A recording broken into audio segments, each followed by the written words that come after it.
Hi, I'm Chaplain Adam Tharp with Arizona Victim Relief and Step Up Ministries, coming to you from Whitman, Arizona.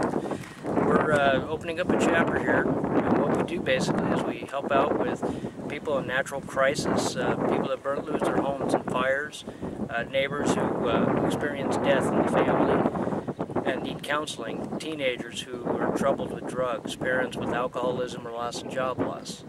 We're here to put into work the Word of God, the Great Commission, Jesus Christ, that gave us to love thy neighbor and to love God with all of our heart, our mind, and our souls.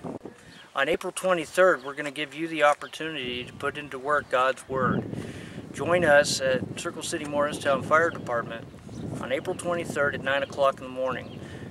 Contact Carl Wyman at carlwyman.com for a reservation.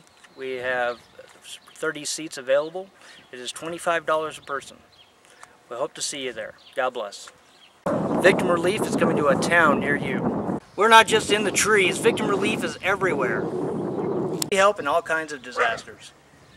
Victim Relief needs you. Did you hear me? I said Victim Relief needs you.